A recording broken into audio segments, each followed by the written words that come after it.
Is it a trap for Americans to retire with a mortgage payment? More after this short message.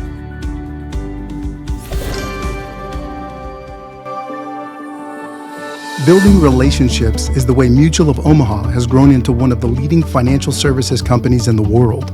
Our reverse mortgage wholesale division is proud to carry on this 100-plus year tradition. To your borrowers, a reverse mortgage is more than a transaction.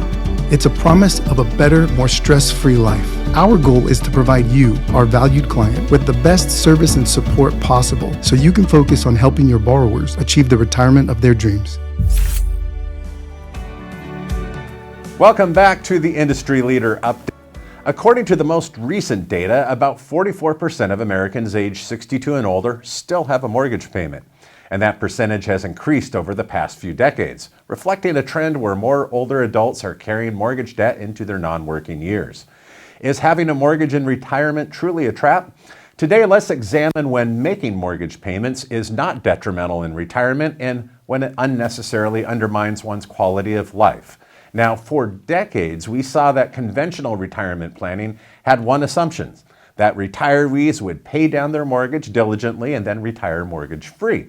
A great strategy if retirees avoid financial shocks or unexpected interruptions of income or suffer investment losses. But then life happens. Then what?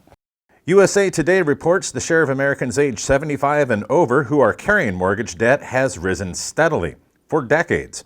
According to the Federal Survey of Consumer Finances, from 5% in 1995 to a historic high of 25% in 2022. Not only has the number of older Americans carrying mortgage balances increased, but so has the median mortgage balance. The survey reveals the median mortgage balance for homeowners 75 and older has grown from $14,000 in 1995 to $102,000 in 2022.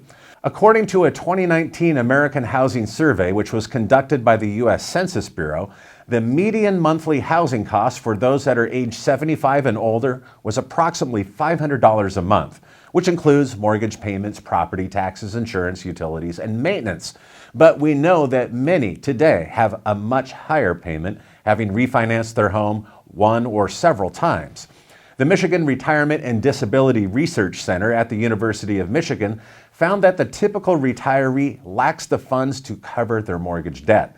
That is highly problematic, as researchers also found retirees that have a larger mortgage balance face increased financial peril. Households with more mortgage debt tend to postpone their retirement and spend less money once retired.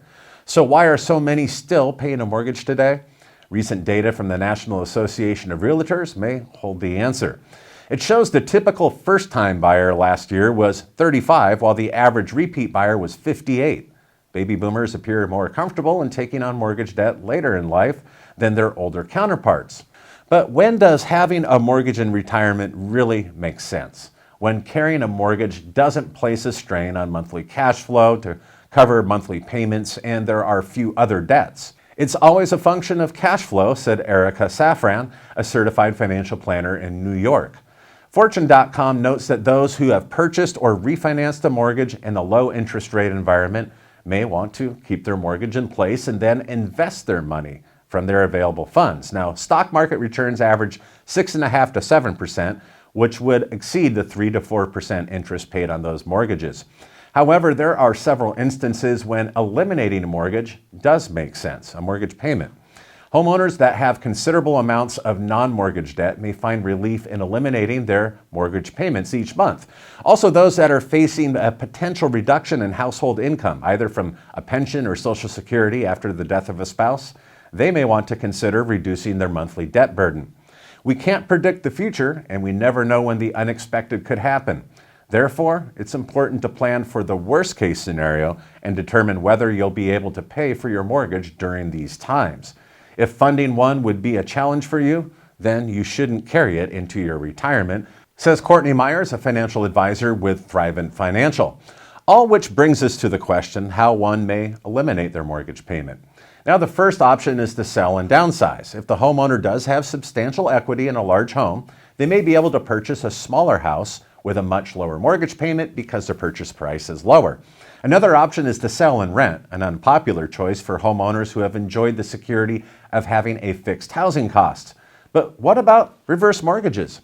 The University of Michigan's research only mentions reverse mortgages once. The lack of a robust market for reverse mortgages and restrictions on home equity loans and lines of credit make it difficult to eat one's house. That's it.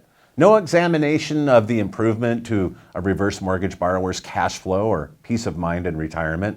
J. Mark Irwi, a non-resident senior fellow at the Brookings Institution, told USA Today that this omission begs the question, what about reverse mortgages, and why aren't they a reasonable part of the solution?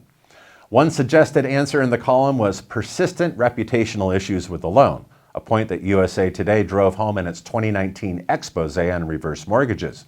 So here we have a top-tier university research department examining one of the pivotal questions of retirement, but it doesn't even fully explore all the options for eliminating one's mortgage payment in their non-working years. Now, such an approach, while perhaps avoiding criticism from fellow academics, falls short of providing a full analysis of all options available to older homeowners that are burdened with a mortgage payment today. Now, what are your thoughts? Leave your thoughts in the comment section below, and please share this video on LinkedIn. I thank those of you that do that each week. We have a YouTube channel. Be sure to subscribe and hit the notification bell. That way you are always alerted to any of our new content. And each and every week we bring you the most recent reverse mortgage related news. And HECM World Weekly, we have both an audio and video podcast, which you can find at HECM World.